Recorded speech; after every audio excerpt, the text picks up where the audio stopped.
کھانا کھڑے ہو کر کھا رہا ہوں، کھانا بیٹھ کر کھا رہا ہوں، پانی کھڑے ہو کر پی رہا ہوں، پانی بیٹھ کر پی رہا ہوں، چہرہ سنت والا بنایا، چہرہ یہود و نصارہ والا بنایا، لباس رسول اللہ والا پہنا، لباس یہود و نصارہ والا پہنا، کون سا طریقہ اختیار کیا؟ یہ زندگی کا سوال ہے جو 24 گھنٹے میرے تمہارے سامنے کھڑا ہوگا. بتاؤ کس کے طریقے پر زندگی گزاری؟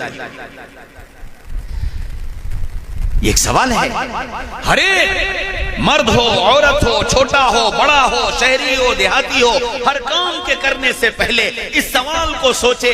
کل مجھ سے پوچھا جائے گا بتاؤ کس کے طریقے پر زندگی گزاری، یہ کام میں کس کے طریقے پر کر رہا ہوں. اچھا نہیں جانتا، جو کام میں کرنے چلا اس کام کے کرنے کا طریقہ محمد رسول اللہ نے کیا بتایا نہیں جانتا، اب کیا کرے؟ فَاسْأَلُوا أَهْلَ الذِّكْرِ إِن كُنتُمْ لَا تَعْلَمُونَ. نہیں جانتے ہو جاننے والوں سے معلوم کرو. پوچھو کھانے کا طریقہ کیا ہے، پوچھو پانی پینے کا طریقہ کیا ہے، پوچھو گھر سے باہر نکلنے کا طریقہ کیا ہے، پوچھو بچوں کی تربیت کا طریقہ کیا ہے، پوچھو بیوی کے ساتھ رہنے کا طریقہ کیا ہے، پوچھو تجارت کا طریقہ کیا ہے، پوچھو یاری دوستی کا طریقہ کیا ہے، پوچھو چہرہ کیسا بنایا جائے، پوچھو سر کے بال کیسے رکھے جائیں، پوچھو لباس کیسا پہنا جائے، پوچھو پردہ کیسے کیا جائے، پوچھو گھر کی عورتیں لباس کیسا پہنے، پوچھو گھر کا ماحول کیسا بنایا جائے، پوچھو گھر کی صفائی کیسی رکھی جائے. یہ سب پوچھو کیونکہ یہ سب رسول اللہ بتا کر گئے، یہ سب رسول اللہ نے بتایا. وما دینک زندگی کا اہم ترین سوال ہے، بتاؤ کس کے طریقے پر، بتاؤ کس کے طریقے پر. اور ہر کام کے کرتے وقت آئینے کے سامنے کھڑے ہو کر یہ سوال اپنے آپ سے پوچھ لو، یہ سوال اپنے آپ سے پوچھ لو. کپڑے پہنو تو آئینے کے سامنے کھڑے ہو جاؤ، کس کے طریقے پر؟ یہ لباس کس کے طریقے پر؟ جب داڑھی کا شیپ بنانے چلو تب آئینے کے سامنے کھڑے ہو جاؤ اور یہ پوچھ لو کہ یہ چہرہ کس کے طریقے پر؟ جب انگریزی بال سر پر رکھو اور کنگھا کرنے چلو تو یہ سوال پوچھ لو یہ بال کس کے طریقے پر؟ شادیوں میں جاؤ اور کھڑے ہو کر جب پلیٹ میں کھانا کھاؤ تو یہ سوال کر لو کہ یہ کھانا کس کے طریقے پر؟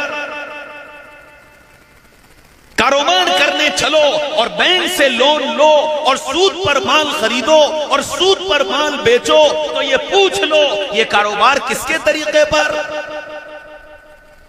زندگی کا سوال ہے، زندگی کا سوال ہے.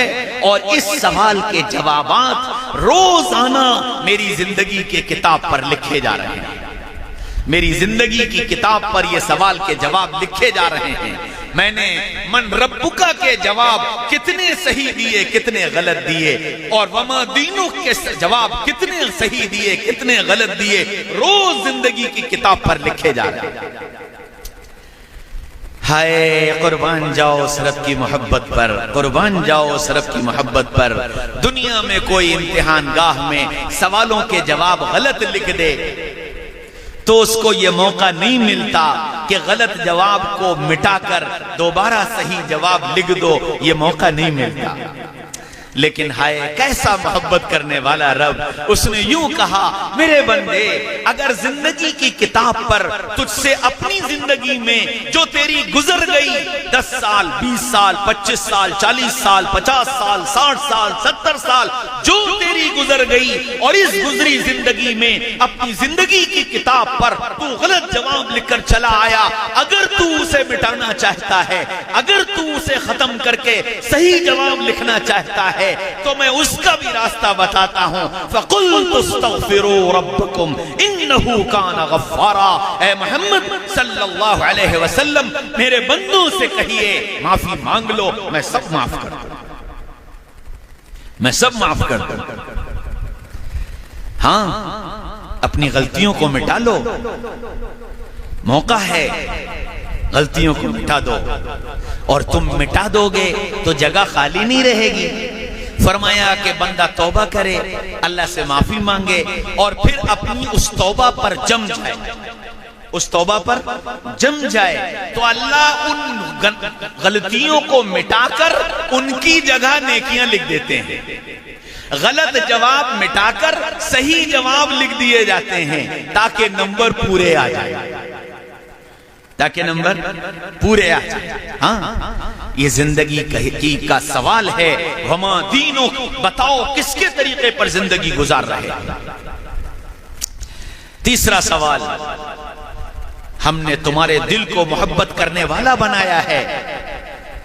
اس دل کے اندر محبت کا جذبہ رکھا ہے. یہ محبت کرے گا کرے گا کرے گا. یہ ہو نہیں سکتا کہ یہ محبت نہ کرے. اب یہ بتاؤ محبت کا رشتہ کس سے جوڑا؟ محبت کا رشتہ کس سے جوڑا؟ محبت مال سے کی؟ محبت کرسی سے کی؟ محبت عورت سے کی؟ محبت حشم اور خدم سے کی؟ محبت سیاسی عہدوں سے کی یا محبت رسول اللہ سے؟ محبت کس سے کی ہے؟ یہ زندگی کا سوال ہے. اگر تم یہ دعویٰ کرتے ہو کہ ہم محمد رسول اللہ سے محبت کرتے ہیں تو پھر اس دعوے کی دلیل چاہیے. اور محبت اگر رسول اللہ سے ہے تو دستور محبت یہ ہے کہ محبوب کی ادائیں بھی محبوب ہوا کرتی ہیں. دستور محبت یہ ہے کہ محبوب کی ادائیں بھی محبوب ہوا کرتی ہیں. پھر تمہیں نبی کی ادائیں کیوں نہ پسند آئیں؟ پھر تم اپنی زندگی کو نبی کی اداؤں پر لے کر کیوں نہیں آئے؟ ہاں جنہوں نے محبت کی نبی کی اداؤں کو اپنی ادا بنایا. ایک صحابی ہیں گھوڑے پر بیٹھے جا رہے ہیں اور بہت تیز گھوڑا دوڑ رہا ہے. اچانک لگام کھینچی، گھوڑے کو روکا اور گھوڑے سے اترے اور سڑک کے کنارے جا کر بیٹھ گئے. تھوڑی دیر بیٹھے رہے، اٹھے اور پھر واپس گھوڑے پہ بیٹھے اور گھوڑے کو دوڑا دیا. خادم ساتھ تھا، اس نے پوچھا حضرت یہ کیا کیا؟ کہنے لگے کہ میں اپنے آقا صلی اللہ علیہ وسلم کے ساتھ یہاں سے گزرا تھا. آقا نے یہاں بیٹھ کر استنجا کیا تھا، مجھے استنجے کی حاجت نہیں، لیکن آقا کو یہاں بیٹھے دیکھا تھا تو اس ادا کی نقل کیے بغیر آگے کیسے بڑھ جاتا؟ ہاں محبوب کی ہر ادا محبوب ہوتی ہے. رسول اللہ صلی اللہ علیہ وسلم سے اگر محبت کی ہے تو پھر آپ کی محبت آپ کی اداؤں کو محبوب کیوں نہیں بنا رہی؟ کیوں مجھے نبی کی ادائیں اچھی نہیں لگتی؟ نبی کی ادا کیا تھی؟ نبی کی ادا تھی اپنی امت کے لیے بے چین ہونا، اپنی امت کے لیے رونا، اپنی امت کے لیے راتوں کو تڑپنا، اپنی امت کے لیے آنسو بہانا. میرے بھائیوں، دوستوں، عزیزوں، بزرگوں، حضرت رسول پاک صلی اللہ علیہ وسلم دنیا میں اتنا روئے. اللہ نے آدم سے لے کر محمد رسول اللہ تک جتنے نبی بھیجے سارے نبیوں سے یوں کہا جاؤ میرے بندوں کے لیے رو، جاؤ میرے بندوں کے لیے رو. اور ہر نبی دنیا میں آ کر اپنی امت کے لیے رویا ہے. محمد الرسول اللہ اتنا روئے کہ اللہ کو کہنا پڑا لعلک باخع نفسک الا یکونوا مؤمنین. نبی جی آپ رو رو کر اپنی جان دے دیں گے. ہم نے آپ سے اتنا رونے کو نہیں کہا تھا، ہم نے آپ سے اتنا رونے کو نہیں کہا تھا. یہ اتنا بڑا مجمع بیٹھا ہے، کتنے ایسے ہیں جو راتوں کو اٹھ کر کے اللہ کے سامنے حضرت رسول پاک صلی اللہ علیہ وسلم کی اس امت کے لیے روئے. میرا حسن ظن ہے آپ کا یہ علاقہ بڑا زرخیز ہے، بڑا دینی ماحول ہے، بڑا دینی مزاج ہے. یہاں بڑے اچھے لوگ رہتے ہیں، بڑے اچھے دل والے ہیں آپ لوگ. یقیناً آپ میں ایک بڑی تعداد ایسی ہوگی جو راتوں کو اٹھتی ہوگی اور اللہ کے سامنے گرم گرم آنسو بہاتی ہوگی اور امت کے لیے روتی ہوگی. مجھے امید ہے کہ یقیناً اس مجمع میں ایسے لوگ بیٹھے ہوں گے. اللہ کرے کہ ایسا ہو اور یہ سارا مجمع امت کے لیے رونے والا بن جائے. نبی کی ادا تھی. ہاں ہم نبی سے محبت کرتے ہیں. نبی کھانے نہیں آئے تھے، نبی کھلانے آئے تھے. نبی کھلانے آئے تھے. اور ساری امت کو یہ پیغام دے کر گئے تھے، دیکھو تم دنیا میں کھانے نہیں آئے، تم دنیا میں کھلانے آئے ہو۔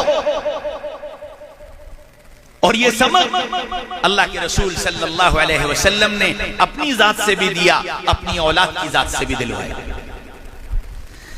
حضرت حسن اور حضرت حسین دونوں کو بخار آ گیا اور بخار اتر نہیں رہا، فاطمہ بھی پریشان، علی بھی پریشان۔ تو حضرت فاطمہ نے حضرت علی سے یوں کہا کہ علی ایسا کرو کہ منت مان لو کہ اللہ ہمارے بچوں کو صحت دے دے تو ہم 3 روزے رکھیں گے۔ فاطمہ نے علی نے کہا ٹھیک ہے، دونوں نے منت مان لی کہ اللہ ہمارے بچے کو صحت دے دیں گے تو ہم دونوں لوگ 3 روزے رکھیں گے۔ اللہ کی شان 2-4 دن میں بچوں کی طبیعت ٹھیک ہو گئی۔ جب بچوں کی طبیعت ٹھیک ہو گئی تو فاطمہ نے علی سے کہا کہ علی اللہ نے ہمارے بچوں کو صحت دے دی اور ہم نے منت مانی تھی، چلو اب روزہ رکھ لیں۔ علی نے کہا ٹھیک ہے، رات کو سحری کی اور روزہ رکھ لیا۔ حضرت علی تو چلے گئے رسول اللہ کے پاس، فاطمہ اپنے گھر کے کام کاج میں لگ گئیں۔ جب کام کاج سے فارغ ہوئی تو خیال آیا کہ گھر میں افطار کے لیے تو کچھ ہے نہیں، تو پڑوس میں ایک یہودی رہتا تھا، اس کے ہاں گئیں اور جا کر اس کے جو پیسے اور شام تک جو پیستی رہیں۔ اس کے بعد جب ٹائم ہونے لگا تو فاطمہ آنے لگی، اس نے اس جو پیسنے کی مزدوری میں جو کا آٹا حضرت فاطمہ کو دے دیا۔ حضرت فاطمہ گھر آئیں، روٹی بنائی اور حضرت علی کا انتظار کرنے لگی۔ علی آ گئے اور دونوں افطار کے لیے بیٹھ گئے۔ اذان کا انتظار کر رہے تھے کہ دروازے کی کنڈی بجی۔ اور رسول اللہ صلی اللہ علیہ وسلم کے گھرانے والوں، میں ایک مسکین ہوں، بھوکا ہوں، مجھے کھانا کھلا دو، اللہ تمہیں جنت میں کھانا کھلائے گا۔ حضرت فاطمہ نے علی سے کہا علی یہ روٹیاں اسے دے دو، ہم پانی سے روزہ کھول لیں گے۔ وہ روٹیاں اسے دے دیں، پانی سے افطار کیا، پانی سے سحری کی، دوسرا روزہ شروع ہو گیا۔ آج پھر وہی سب کچھ ہوا، پھر افطار کے لیے بیٹھے، ابھی اذان نہیں ہوئی کہ پھر کنڈی بجی۔ اور رسول اللہ صلی اللہ علیہ وسلم کے گھرانے والوں، میں ایک یتیم ہوں، بھوکا ہوں، مجھے کھانا کھلا دو، اللہ تمہیں جنت میں کھانا کھلائے گا۔ آج علی نے کہا فاطمہ یہ روٹیاں اسے دے دو، ہم پانی سے روزہ کھول لیں گے۔ وہ روٹیاں اسے دے دیں، پانی سے افطار ہوا، پانی سے سحری ہوئی، تیسرا روزہ شروع ہو گیا۔ آج پھر وہی سب کچھ ہوا اور پھر افطار کے لیے بیٹھی، ابھی اذان نہیں ہوئی کہ پھر کنڈی بجی۔ اور رسول اللہ صلی اللہ علیہ وسلم کے گھرانے والوں، میں قیدی ہوں، قید سے چھوٹ کر آیا ہوں، مجھے کھانا کھلا دو، اللہ تمہیں جنت میں کھانا کھلائے گا۔ آج علی نے فاطمہ کی طرف دیکھا، فاطمہ نے علی کی طرف دیکھا، زبان سے کچھ نہیں بولے، آنکھوں میں اشارے کیے اور علی نے وہ روٹیاں اٹھا کر اسے دے دیں اور پانی سے افطار کر لیا۔ 3 روزے پورے ہو گئے، رات گزری، صبح ہوئی، حضرت علی رسول اللہ کی خدمت میں پہنچے۔ علی کو آتا دیکھا، رسول اللہ نے دور سے دیکھا، علی مبارک ہو، علی مبارک ہو۔ یا رسول اللہ کاہے کی مبارک، کاہے کی مبارک؟ دل میں کہہ رہے تھے 3 دن کا فاقہ ہو گیا، مبارک کاہے کی؟ فرمایا علی تمہارا اور فاطمہ کا عمل اللہ کو بڑا پسند آیا، اللہ کو بڑا پسند آیا۔ کہنے لگے واہ یا رسول اللہ واہ، اللہ کیسے ہمارے ایمان کو آپ کے اوپر بڑھاتا ہے۔ جس عمل کی خبر میرے اور فاطمہ اور اللہ کے علاوہ کسی کو نہیں تھی، اللہ نے وہ خبر آپ کو دے دی۔ فرمایا علی صرف مجھے نہیں دی، صرف مجھے نہیں دی، قیامت تک کے آنے والے انسانوں کو خبر دی اور تیرے اس عمل کو قرآن میں ریکارڈ کر کے اتار دیا۔ وَيُطْعِمُونَ الطَّعَامَ عَلَى حُبِّهِ مِسْكِينًا وَيَتِيمًا وَأَسِيرًا۔ او رسول اللہ کیا خوبصورت ہے تیرے گھرانے والے جو کھاتے نہیں کھلاتے ہیں، یتیموں کو، مسکینوں کو، قیدیوں کو۔ یاد رکھنا یہ امت کھانے نہیں آئی، یہ امت کھلانے آئی۔ اور جب تک امت کو یہ سبق یاد تھا، امت کھلانے والی بنی ہوئی تھی، دنیا میں عزت والی تھی، دنیا میں سربلند تھی۔ آج امت کھلانا بھول گئی، آج امت کھلانا بھول گئی۔ ہاں صحابہ نے فاقے کر کے کھلایا، خالی ہاتھ چلا کر مہمانوں کو کھلایا، چراغ بجھا کر مہمانوں کو کھلایا۔ تفصیل کا وقت نہیں، اس لیے میرے بھائیوں، دوستوں، عزیزوں، بزرگوں، رسول اللہ سے محبت کرتے ہو تو پھر آپ کی ادائیں محبوب کیوں نہیں بنی؟ خندق کے موقع پر اللہ کے رسول صلی اللہ علیہ وسلم خندقیں کھدوا رہے تھے اور صحابہ بھوک کی شدت کی وجہ سے کدال چلا نہیں پا رہے تھے۔ حضرت طلحہ رضی اللہ عنہ آئے رسول اللہ کی خدمت میں، کہنے لگے یا رسول اللہ بھوک بڑی لگی، بھوک بڑی لگی۔ اللہ کے رسول نے کوئی جواب نہیں دیا، سر جھکائے بیٹھے رہے۔ پھر کہا یا رسول اللہ بھوک بڑی لگی، آپ نے پھر کوئی جواب نہیں دیا۔ تیسری بار پھر کہا یا رسول اللہ بھوک بڑی لگی۔ آج تیسری صبح ہے، اس زبان نے کچھ چکھا نہیں۔ اللہ کے رسول نے سر اٹھایا، فرمایا طلحہ ذرا میں بھی تو دیکھوں تیری بھوک کیسی ہے، ذرا میں بھی تو دیکھوں تیری بھوک کیسی ہے۔ حضرت طلحہ نے یوں کر کے چادر ہٹائی، کہنے یا رسول اللہ بھوک ایسی ہے کہ پیٹ پر پتھر بندھا ہوا ہے، اور اس زبان کو آج تیسری صبح ہے، اس زبان نے کچھ چکھا نہیں۔ حضرت طلحہ اپنی بات کہہ کر خاموش ہوئے، فرمایا طلحہ اگر تیری بھوک ایسی ہے تو دیکھ رسول اللہ کی بھوک ایسی ہے۔ اور یہ کہہ کر آپ نے اپنی چادر ہٹائی تو رسول اللہ کے پیٹ پر 2 پتھر بندھے تھے۔ فرمایا طلحہ اگر تیری زبان کو آج تیسری صبح ہے تو رسول اللہ کی زبان کو آج 7ویں صبح ہے، اس زبان میں کچھ چکھا نہیں۔ حضرت طلحہ کی آنکھوں سے آنسو بہنے لگے، کہنے لگے یا رسول اللہ ہمارے تو دکھ کے بھی ساتھی آپ، سکھ کے بھی ساتھی آپ، ہم کہاں جاتے، ہم کہاں جاتے؟ لیکن یا رسول اللہ اب آج کے بعد آپ کا دل دکھانے نہیں آئے، آج کے بعد آپ کا دل دکھانے نہیں آئے۔ یہ کہہ کر طلحہ چل دیے۔ چند قدم چلے تھے، رسول اللہ نے آسمان کی طرف دیکھا اور آپ کی آنکھوں سے آنسو بہے۔ یا اللہ میں کیا کروں، میں کیا کروں، میں اپنے ساتھیوں کی بھوک بھی نہیں مٹا سکتا، میں اپنے ساتھیوں کی بھوک بھی نہیں مٹا سکتا۔ آنسو نکل رہے ہیں اور یہ جملہ دہرا رہے ہیں۔ حضرت جابر رضی اللہ عنہ نے یہ سن لیا، دوڑ کر آئے، رسول اللہ کے کندھے پر ہاتھ رکھا اور کان میں کہا یا رسول اللہ گھر پر 2-3 آدمیوں کا کھانا ہے، آپ طلحہ کو بلا لیں۔ بات پوری نہیں ہونے پائی، طلحہ اعلان کر دو آج جابر کے ہاں سب کی دعوت ہے۔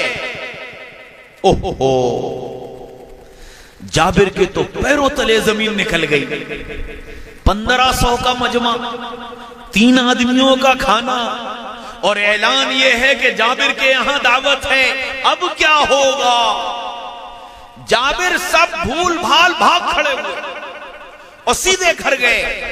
بیوی سے جا کر کہا ارے غضب ہو گیا کہ کیا ہوا، کہ ایسے رسول اللہ پریشان تھے، میں نے چپکے سے کان میں کہا تھا کہ 3 آدمیوں کا کھانا گھر پر ہے، رسول اللہ نے بات پوری ہونے سے پہلے یہ اعلان کروا دیا کہ جابر کے یہاں سب کی دعوت ہے، اب کیا ہوگا؟ لیکن وہ بھی تو رسول اللہ کی تھی، وہ بھی تو رسول اللہ کی تھی۔ اس نے فوراً کہا جابر دعوت تم نے کی ہے یا دعوت رسول اللہ نے کی ہے؟ کہنے لگے کہ دعوت تو رسول اللہ نے کی ہے۔ فرمایا پھر کیوں پریشان ہوتے ہو؟ جب دعوت رسول اللہ نے کی ہے تو کھانا رسول کا اللہ کھلائے گا، تم جاؤ۔ جابر پھر دوڑ کر آئے اور پھر رسول اللہ کے پاس، یا رسول اللہ بس 3 آدمیوں کا 1500 کی جماعت ہے، کیا ہوگا؟ فرمایا جابر گھر جاؤ اور اپنی بیوی سے کہنا کہ ہانڈی چولہے سے اس وقت تک نہ اتارے جب تک میں نہ آ جاؤں، اور روٹی بنانا شروع نہ کرے جب تک میں نہ آ جاؤں۔ ظہر کی نماز ہوئی، رسول اللہ اپنے ساتھیوں کو لے کر جابر کے گھر پہنچ گئے۔ آپ نے خود چولہے پر سے ہانڈی اتاری اپنے سامنے رکھی، اس پر دم کیا اور تندور پر گئے، اپنا لعاب دہن ڈالا، فرمایا اب روٹی بنانا شروع کرو، اور ساتھیوں سے کہا دسترخوان لگاؤ، اور ہانڈی میں سے سالن خود نکالنا شروع کیا۔ ظہر سے لے کر مغرب تک کھانا چلا، 12:30 بجے کی ظہر اور 7 بجے کی مغرب، ظہر سے لے کر مغرب تک کھانا چلا، سب نے پیٹ بھر کر کھانا کھایا، سب فارغ ہو گئے۔ پھر اللہ کے رسول نے کہا جابر اب کون بچا؟ یا رسول اللہ میں بچا، آپ بچے، میری بیوی بچی، اور یہ چند خدمت والے ساتھی بچے۔ فرمایا بلاؤ سب کو، سب کو بلایا، سب کو کھلایا، پھر خود بھی کھایا، ہانڈی بند کی، فرمایا یہ لے جابر تیرا کھانا تجھے مبارک، میرے اللہ نے مجھے کھانا کھلا دیا۔ اللہ کے رسول یہ کہہ کر چلے گئے۔ اب جابر فطرت، سالن کتنا بچا، آٹا کتنا بچا، تو جابر نے ہانڈی کھول کر دیکھی۔ اب جو ہانڈی کھولی تو کہنے لگے اس ذات کی قسم جس کے قبضے میں میری جان ہے، اس ہانڈی میں سے ایک بوٹی کم نہ ہوئی تھی۔ آٹے کی لوئی پر سے کپڑا ہٹایا تو آٹے کی لوئی سلامت، کہنے لگے اس ذات کی قسم جس کے قبضے میں میری جان ہے، میرے آٹے کی لوئی میں سے ایک لوئی کم نہ ہوئی تھی۔ خیال آیا کہ یہ تو رسول اللہ کی برکت ہے، اب اس کو ہم استعمال کریں یا نہ کریں؟ دوڑ کر گئے، یا رسول اللہ سالن سلامت، آٹا سلامت، استعمال کروں یا نہ کروں؟ فرمایا جابر اللہ تیرا بھلا کرے، اگر تو ہانڈی کھول کر نہ دیکھتا اور آٹے پر سے کپڑا نہ ہٹاتا، اللہ قیامت تک تجھے اس سے کھلاتا رہتا۔ ہاں ہم کھانے نہیں آئے، ہم کھلانے آئے ہیں۔ یہ امت کھلانا بھول گئی ہے، یہ امت کھلانا بھول گئی ہے۔ اگر امت کھلانے والی ہوتی تو دنیا کے اندر کوئی بھوکا نہ مرتا، کوئی غریب نہ ہوتا، کسی کے چولہے نہ بجھتے۔ چولہا اس لیے بجھا میں نے تم نے کھلانا چھوڑ دیا۔ زندگی کا یہ سوال ہے، محبت کس سے کرتے ہو؟ اگر محبت رسول اللہ سے ہے تو محبوب کی ادائیں محبوب کیوں نہیں بنی؟ محبوب کی اداؤں کو محبوب بناؤ، کہ زندگی کا سوال۔ میرے بھائیوں، دوستوں، عزیزوں، بزرگوں، سارے معاشرے کی اصلاح ان 3 سوالوں کے جواب میں ہے کہ امت کے افراد اگر ان 3 سوالوں کے جوابوں کی تیاری کے ساتھ زندگی گزارنا شروع کر دیں تو مردوں کا بھی، عورتوں کا بھی، جوانوں کا بھی، بوڑھوں کا بھی، امیروں کا بھی، غریبوں کا بھی معاشرہ صالح نہیں صالح ترین ہو جائے، صالح ترین ہو جائے۔ معاشرہ کسی چڑیا کا نام نہیں ہے، معاشرہ نام ہے میرے اور آپ کے مجموعے کا۔ ہم اچھے ہیں، معاشرہ اچھا ہے، ہم سچے ہیں، معاشرہ سچا ہے، ہم جھوٹے ہیں، معاشرہ جھوٹا ہے، ہم برے ہیں، معاشرہ برا ہے، ہم بدنگاہی کرنے والے ہیں، معاشرہ زانیوں کا ہے، ہم نگاہوں کی حفاظت کرنے والے ہیں، معاشرہ پاس لوگوں کا ہے، ہم جیسے ہیں معاشرہ ویسا ہے۔ معاشرے کی دہائی مت دو، دہائی اپنی ذات کی دو، میں بگڑا اس لیے معاشرہ بگڑا، میرے اخلاق بگڑے، میری عادتیں بگڑی، میرے اعمال بگڑے، میری بے فکری بڑھی، میرے اندر بے حیائی آئی، میں بے پردہ ہوئی۔ میرے بھائیوں، دوستوں، عزیزوں، بزرگوں، معاشرہ میرے اور آپ کے سدھار سے سدھرے گا اور میرے آپ کے بگاڑ سے بگڑے گا۔ یاد رکھو، عورتیں بیٹھی ہیں، اس مناسبت سے 2 باتیں عرض کرتا ہوں اور اس کے بعد بات ختم کر دوں۔ اللہ تعالیٰ نے دنیا میں جتنی چیزیں قیمتی بنائی ہیں سب کو پردے میں رکھا ہے۔ جتنی چیزیں قیمتی ہیں دیکھو، انار پردے میں، بادام پردے میں، اخروٹ پردے میں، کیلا پردے میں، آم پردے میں، تربوز پردے میں، خربوزہ پردے میں،